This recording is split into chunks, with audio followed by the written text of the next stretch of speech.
bir oydan keyin tug'ib olasan xotin. O'yla, tug'voraydi bola.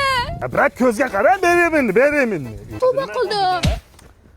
Yo'limdan qoch, beraman deman-ku. Iloyo ilovanda tug'ilajak farzandingni eson-omon qo'lingga olgin-da, iloyim kuni bilan tuni almashib, kechasi bilan uxlamay chiqlaring. Amin, Allohu akbar. Sen meni qarg'adingmi hali? Ana endi ko'rasan. Qani ilohomin, nafsing chiqillab chillalik payting pomidor bilan uzumni bilmasdan yeb qo'ygin. Ha, yangacha unaqa qo'pol qarg'ama. Kerak bo'lsa sanlanib olayni. Kechqurun 3da kashasi qolmay qolsin. Chimo'z. Kashadan ketmang, iloyim sanlanib ochang, eng qimmat karbita kashasidan boshqasini ichmasin. Ana shunga o'rganib qolsin. Bir uyga bormay bular bankrot bo'lib, mahallada temir daftarga tushadi.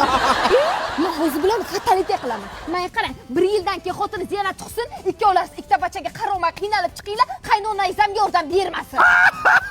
Yordam! Ayzanacha, endi o'zingdan ko'r. Sen esa bachangni chiqayotgan payt shunchalik qiynalib chiqsin, xotin ikkalang bolaga qarab uxlolmay chiqqan. Qarang dedimmi? Xotin qara, endi shunaqa qarg'ayman bular. Qo'qonlik tabibam yordam bera olmay qoladi. Sanlanib o'llaring borki, faqat qo'lga o'rgansin. Yerga yotqizsang yig'lasin. Tolkata ko'tar yurlaring.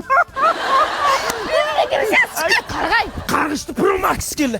Iloyim kechqurun bachangni beshikka belagan payting ana bulbulchasi shumakdan chiqib ketib, Magic City'ni fontanida uchirsin. To'xta xotin, sur qarg'ash uylaylikda to'xta. Ha, bo'li kel, qo'paradigandan kel, qo'paradigan. Ilohim sanlar Xonsaroydan uy oda 20 ming, 25 ming dollar xarajat qilib, yevro remontga bachalaring devorlariga chizib, aboylarni qo'parib tashasin. Sen esa bolalaringni onanikiga olib borib kasal qilib kelganingda qaynonangdan kuchukday gap eshitib, qaytib borib kela olmaydigan bo'lgan. Endi bo'lmaydi. Ay, dodish. Dardim boshlanadi. Bachang tiqi degan o'zga ham tursin. Sen usting qochib ketsin.